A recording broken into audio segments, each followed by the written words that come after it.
We're going to sing. I guess we're going to sing. If you would like to stand up, you're welcome to. If not, that's fine. And we're going to start with the light in this world.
Beautiful. We are shining bright now. Thank you so much. And good morning, everybody. Good morning. And welcome to the joint service of CSL and Unity of Las Cruces. I'm Reverend Tanya Dawson, and I'm so glad to be here and see all your faces. I want to remind you that we'll have some announcements later on. And for the Zoomers, we're going to have them scrolling at the end of the service. So hang in there after the service, don't run away, and you'll get to see those. If you miss them for whatever reason, you could go right on to the websites for both unityoflascruces.org and CSL in the heart of Las Cruces. So find them. And I'd like to invite our wonderful meditator and CSL practitioner, the lovely Judy Hunt, to come on up.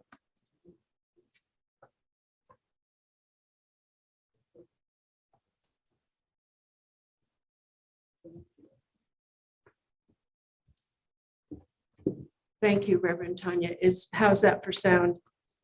Yep, a little more? Yep. Oh boy, I'll belly up. Better? Okay. This thing, you got to be real close. Good morning. How wonderful to see you all. Welcome to Center for Spiritual Living in the heart of Las Cruces.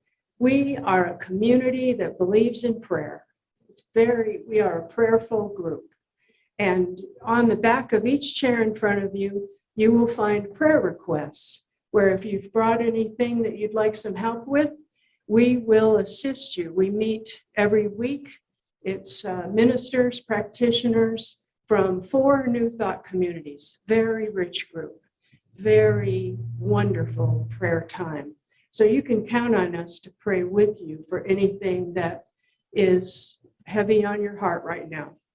Also, after church, there's an opportunity to speak with anyone in this stole, and it looks like I'm the one here today in this stole. So come on up and we can have a quick prayer after service. So now it is time. Oh, when you fill that out, you can put it in the God can or in the money can, whichever. I'll pick it up and we'll take care of it. So now it's time for song, silence, and prayer.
Spirit in the midst of us is mighty.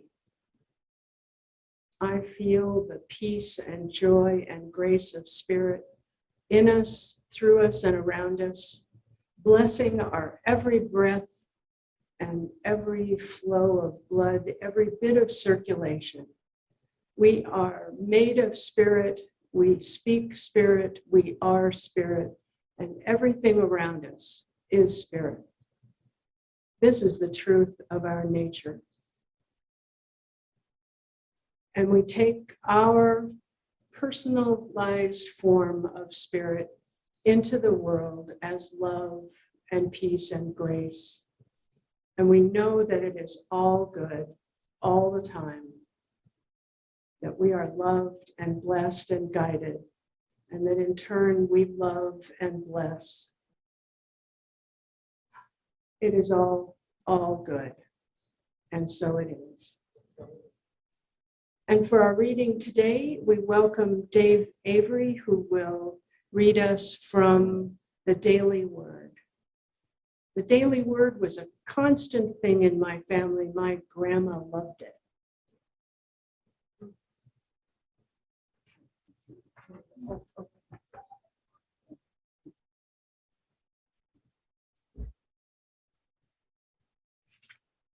Good morning, CSL and Unity friends. Our daily word for this Sunday, May 29th, 2022, is comfort. We always have an affirmation that goes with that word, and this affirmation today is right there. The love in my heart is my comfort. If the sadness of loss diminishes my soul, my joy, as I think of happy experiences with the loved ones who are no longer with me, I remember that the love we shared will bind us together always. Love can never die. Love, the most beautiful attribute of God, is present always and everywhere. I am comforted as my heart opens to the divine love within me, knowing that this same love enfolds all of those I hold dear, no matter where they are on the eternal journey of life. Peace and strength grow in my awareness as I open myself to love's expression. I bless everyone who comes to mind today with a loving thought. I speak a loving word or perform a simple act of kindness whenever I can. As I bring comfort to others, I am comforted also. And from Scripture, Psalm 119, verse 76. Let your steadfast love become my comfort according to your promise to your servant. And so it is. Amen.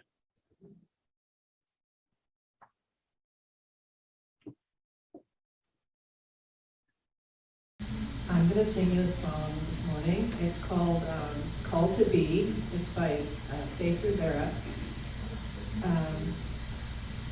It speaks of all the ways that we, all the roles we play, all the ways that we show up in the world. And so I invite you, if you like, to just close your eyes and let Spirit speak to you as I sing, and just affirm in you how much good you're doing in the world, and perhaps draw you a little deeper, a little closer in some area. Called to be.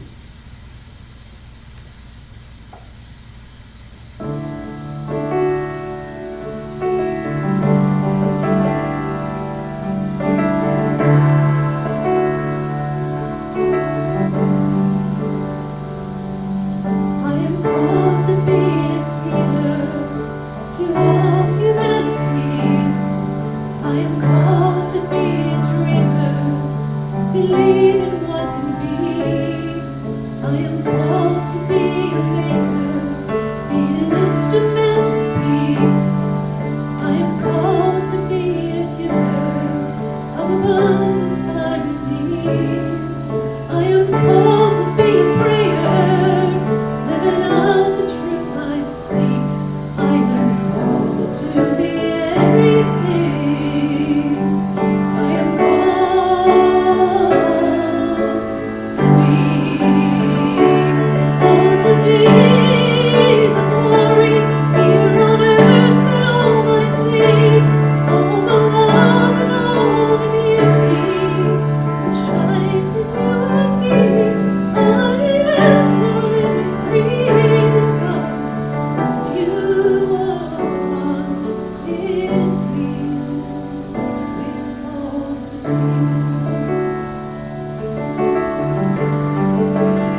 That was beautiful. Thank you, Sarah.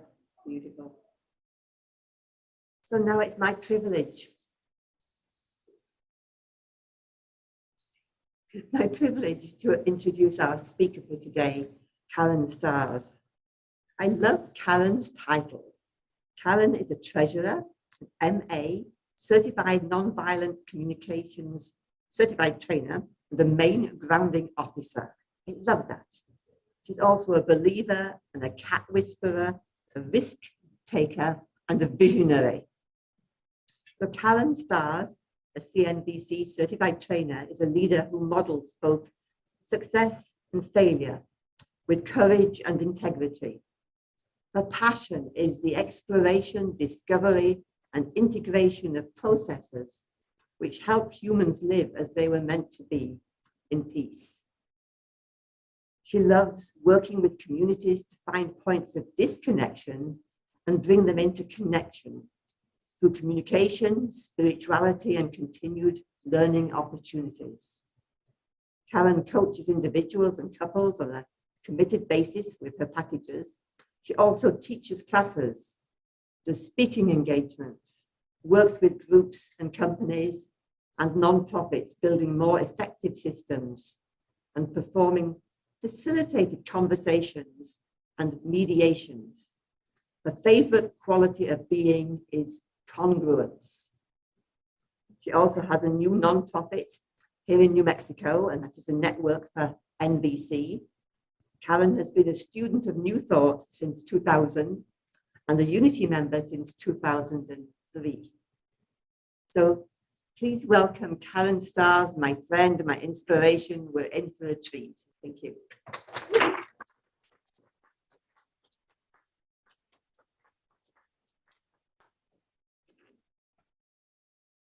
Probably move this down a little. How's that volume for you? Closer. Okay. And that's good. All right. More. Okay. How about if I emote more? And can you hear me there? Yeah. All right.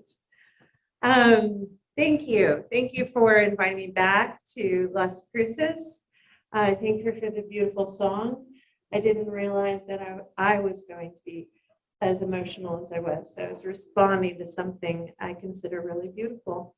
Thank you, Reverends Bonnie and Helen and the other Reverends here, not only for believing in this work and me, but just holding this space and this container for all of us continually through whatever happens in and out.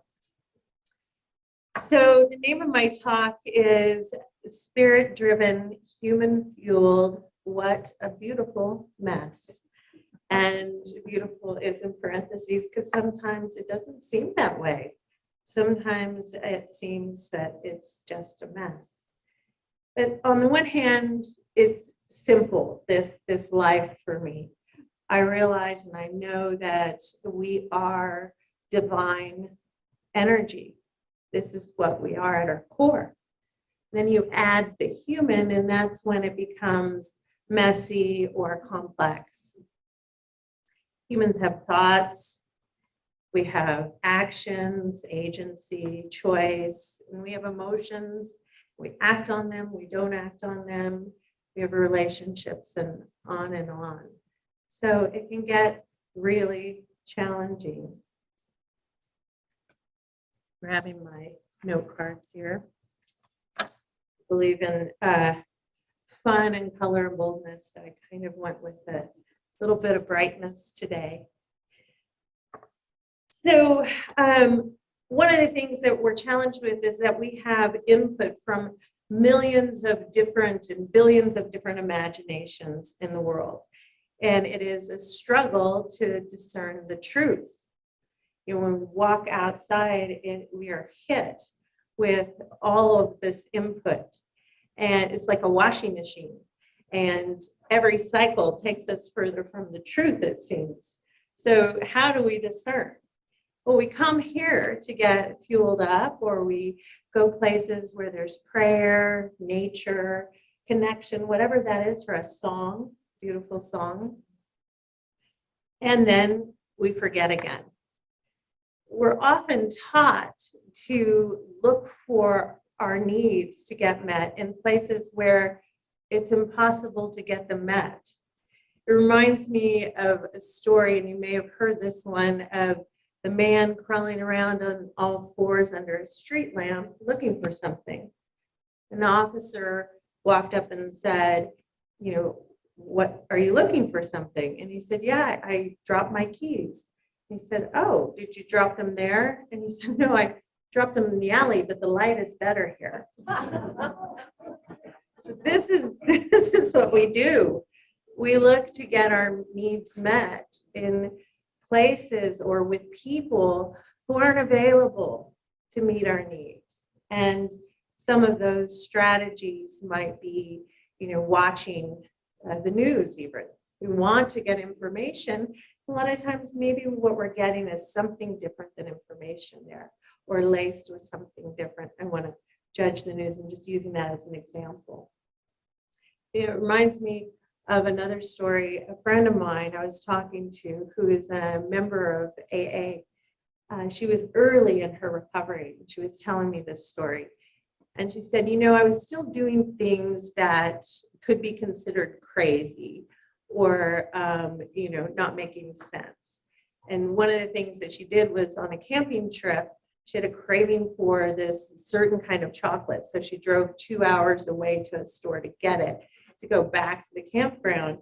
And she called her sponsor and said, you know, I'm going to do this thing. And the sponsor was like, you know, that's a little obsessive. And her response was, well, I'm an alcoholic, so I'm obsessive, right? And the sponsor said, yes, but you don't have to lean into it just because you are one. And just because we're human, we don't have to lean into all of our emotional responses. Emotions were given to us as a way to reconnect to the divine, as a way to follow and to see what are we needing, what are we not needing. So if we use them in this way, they actually become a magical tool rather than a nuisance or something that we resist. So Marshall Rosenberg is the creator of nonviolent communication. He's also a psychologist, and he studied at a great extent the nature and the cause of our feelings. Part of his studying was with Carl Rogers, and then another 20 years in clinical psychology before he created nonviolent communication. And in nonviolent communication, he says there's nothing new here. It's been around for centuries. In fact, all these tools are in New Thought. It's just a different way of packaging it. So since I am a trainer in this process, I'm going to speak a little bit about where Marshall says feelings come from, in fact, where they are caused. So differentiated from stimulus. The world is our stimulus. I will be a stimulus for you. Helen and Bonnie will be a stimulus for me. The people out there will be a stimulus. That's different than the cause. The actual cause of our feelings, Marshall says, come from 3 places. One, the needs in that moment, met or unmet. And Reverend Bonnie has been talking about needs at CSL for the past couple of weeks. Needs are, as opposed to strategies, they are universal. Every human being has the same needs, whether it's the need for love, the need for food, the need for joy and play. We all have the same needs, and we have different ways to get there. We have different strategies, and that's actually where conflict occurs. We're not going to talk about that right now. I'll just say that needs met or unmet is one of the causes of our feelings. Another cause is our expectations in that moment. What are we expecting in any given moment? And then the third is, and this is the part that I really get kind of juiced up about, is we have choice on how to respond in any given moment to a stimulus.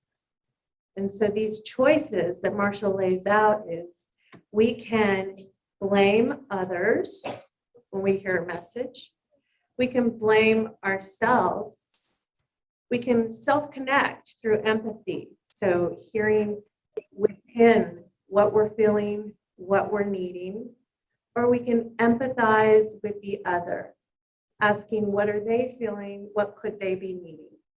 So let's take an example, because I learned really well through examples myself. Let's say I get up in the morning, this is not true, but let's say I got up this morning and I went to my bathroom to get some water, brush my teeth, go to the bathroom, take a shower, and nothing comes out of the fountain. So I have some feelings here. And I also have some expectations. My expectation is for water to come out of the fountain.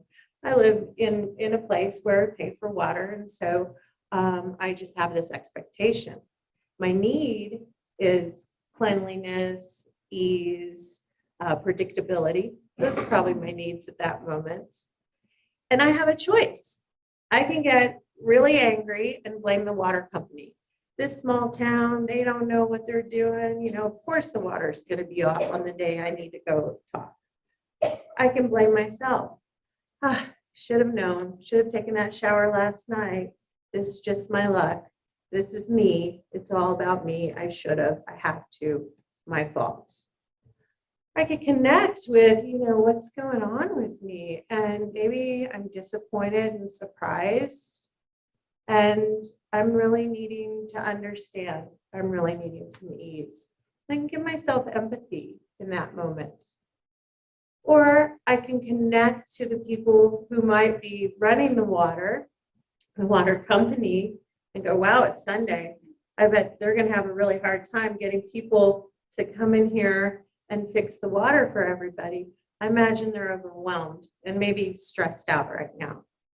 So 4 different feelings come from the same stimulus, and I can choose. Now, you might move in between one or the other and land on something, but you are at choice about how you're going to feel about the situation.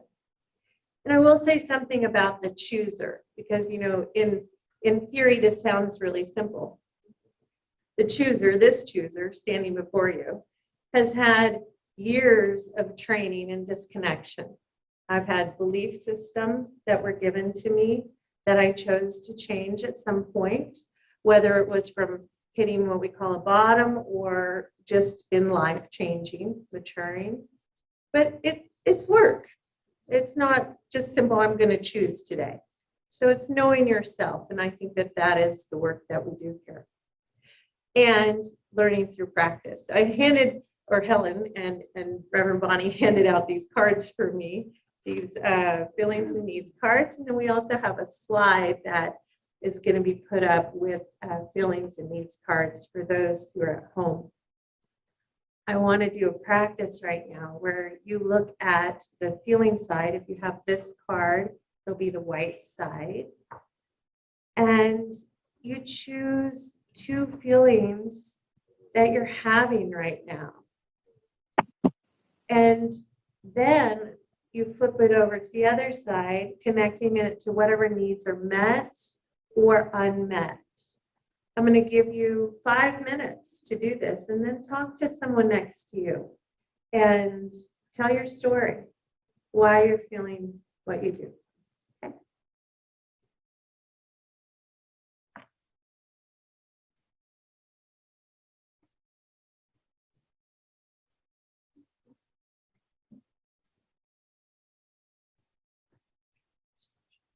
Okay. I'm going to repeat the instructions again, just in case you didn't hear the first time. There's a feeling side of the card, and there's a needs side of the card, and there's also feelings and needs up here. I'd like for you to choose a couple feelings that you are feeling at this moment, and then connect them to what needs may be met or unmet for you at this moment. And then just share them with whoever you're sitting by. And if you're not sitting by anyone, you might turn around and find someone who is sitting alone and discuss for just 5 minutes.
So when you're ready, maybe just complete your sentence, thank your partner.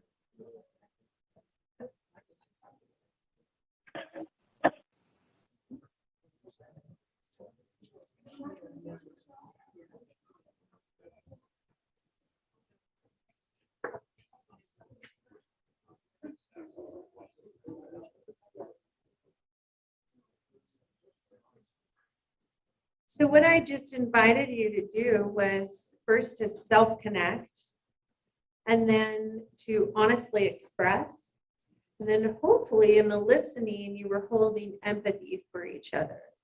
So you just did compassionate communication. I guess we can all go home now.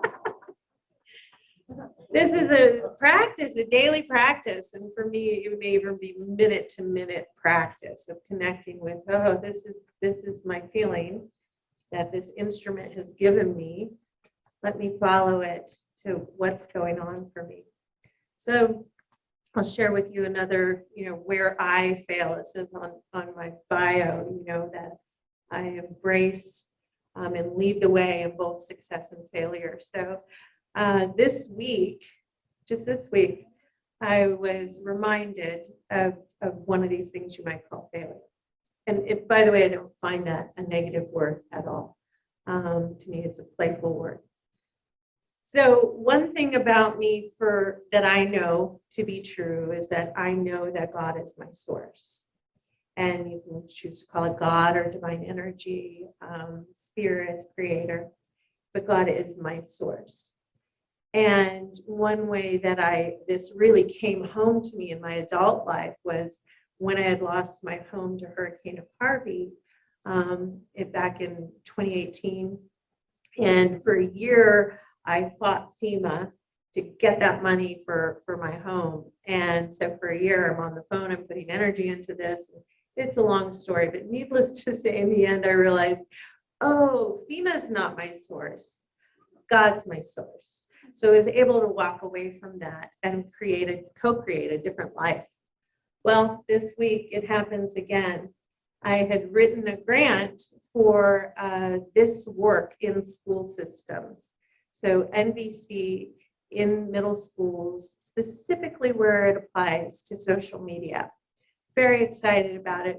Large grant, it was received. I just needed to find a school. And I found one locally. I've been communicating with this school, and in the last 2 weeks, the communication, my emails hadn't been responded to.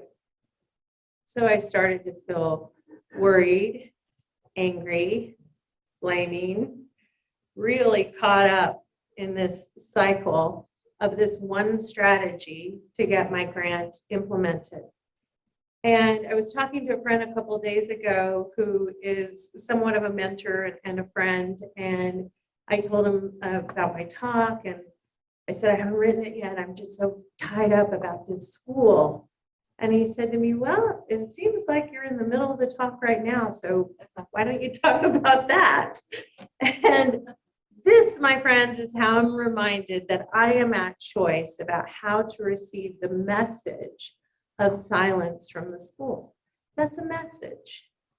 So I can blame them and I can say, they don't care. They don't care about this work and on and on. I can blame myself and say, oh, you never get anything big done. You know, it's all about the choices you make, blah, blah, blah. I can connect with myself and say, you know, I really care about this work. And I'm disappointed, but I also trust that there will be another path. And I can connect with the school and I can say, wow, they're probably really overwhelmed right now. Their graduation, they're doing scheduling for next year. In fact, some teachers are scared to come back next year. So the scheduling probably got harder and I can have empathy for them. So I went through a variety of these feelings and I walked away open-hearted and ready to receive, remembering where my fuel comes from.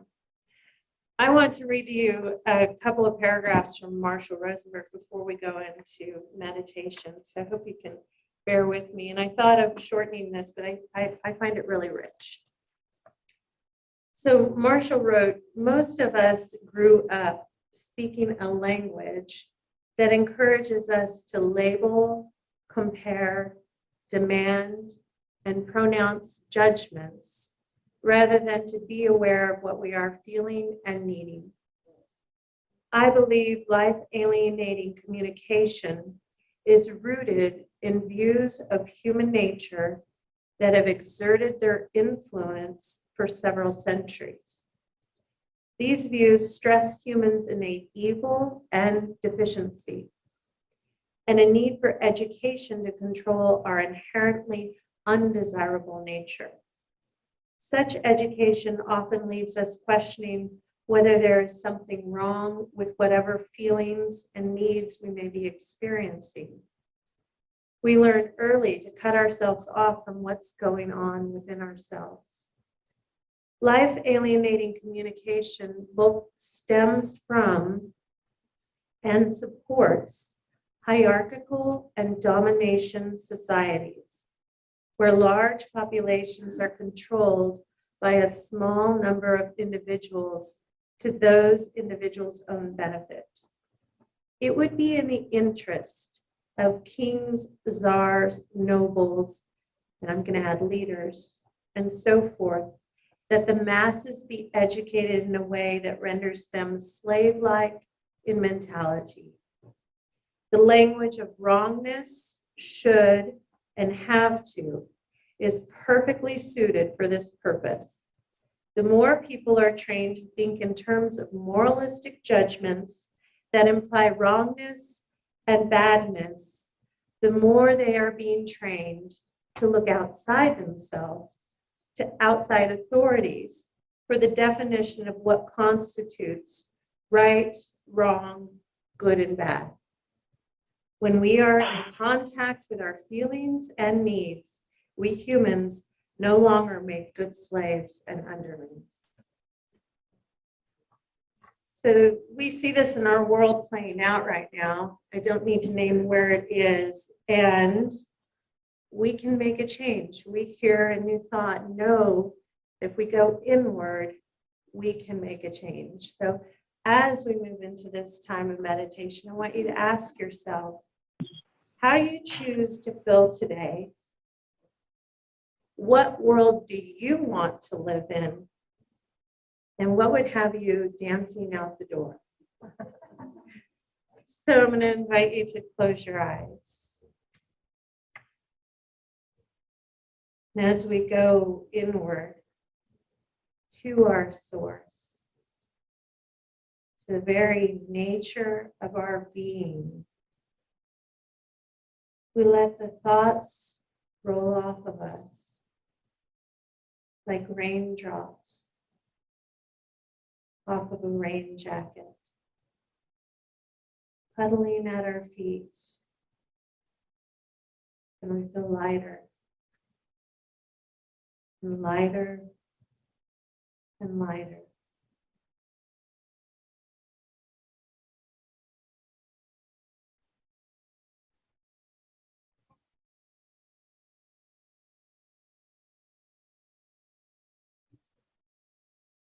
Breathing into this experience of love. Unconditional, divine love.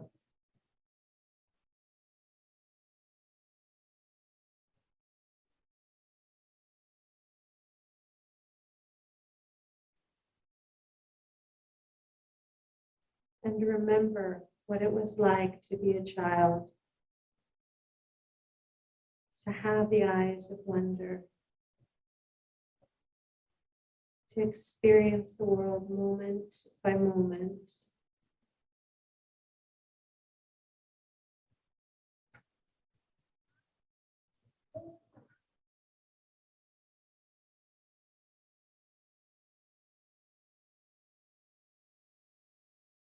Whatever feelings your body is having,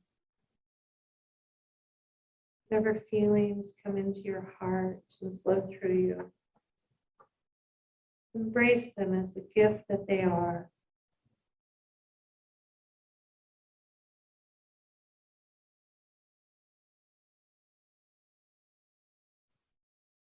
And each one is a flower given on to you. Say thank you.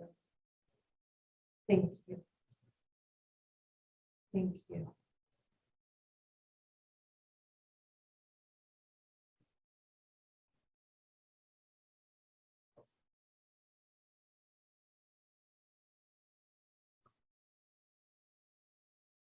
In this space, bring into our hearts all of those losses that we've had, all of the people that have given their lives through conflict, aiming to bring peace. Remember the courage and the souls that have gone before us.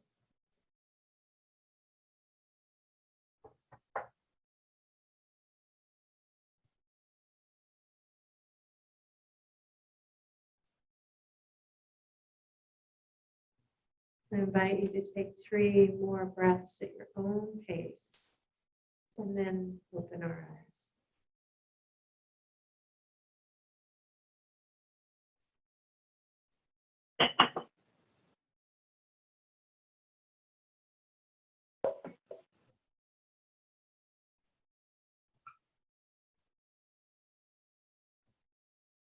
Thank you.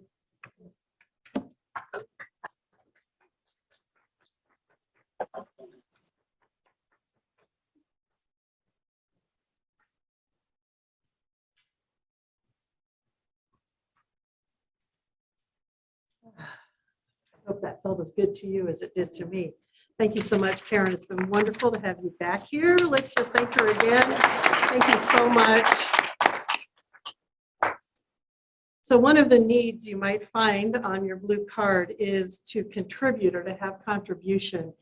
And since the experience that we have all witnessed at Uvalde, where we've seen children once again impacted by what's going on in this world. The need to contribute has taken place in many of our lives, and the Sonoma Elementary School here in town has that need to contribute. And so I want to share with you that they are collecting aluminum cans. They have bins in front of the elementary school. They are at 4201 North Rise Drive. You can take your cans there. They will turn that into money and send it to the community in Uvalde. So if you would like to contribute in that way, I'm inviting you to do that. That's just one thing that we can do that gives us that sense of contribution. The other thing that we do, both as a Unity community and the Centers for Spiritual Living, is we tithe 10% of all that comes into our centers back out into our communities. And so the Unity's tithe recipient will be on the slide, and the Center for Spiritual Living is tithing to the Aggie cupboard. And for those of you who don't know, the Aggie cupboard provides food security to the students, faculty, and staff at NMSU campus. And that is, they're tithing to Silent Unity. Silent Unity is a space that holds prayer on a constant basis. So all the prayer requests that come through Unity get sent on to Silent Unity for continued prayer there as well. So not only is our community praying with everyone who puts in a prayer request, but Silent Unity is doing so as well. That being said, your tithes and offerings to the centers can go on your way out the door. We're not passing things hand by hand yet at the center. The gold trays are for the center. The blue bag says Unity on it is for Unity. So make your tithes and offerings in accordance with that. And I will just say thank you in advance. And so if you will then also say with me, divine love through me blesses and multiplies all that I have, all that I give, and all that I receive, and I am grateful. Thank you, God, in me. And now we will sing, I Am So Blessed.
So blessed.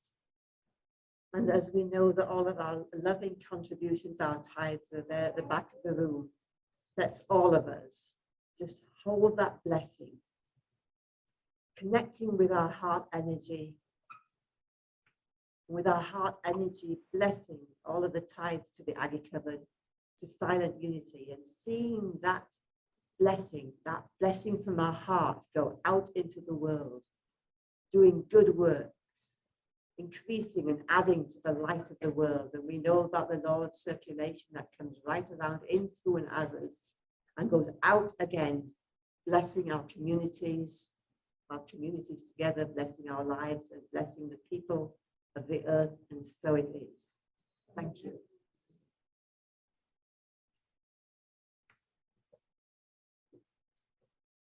So now I believe we have the prayer for protection. So we invite everyone to say together, the light of God surrounds us. The love of God enfolds us. The power of God protects us. The presence of God watches over us.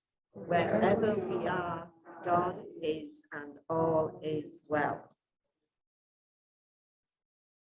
So just a quick reminder for anyone on Zoom, there will be announcements at the end of the service. And now it's time for us to sing the peace song.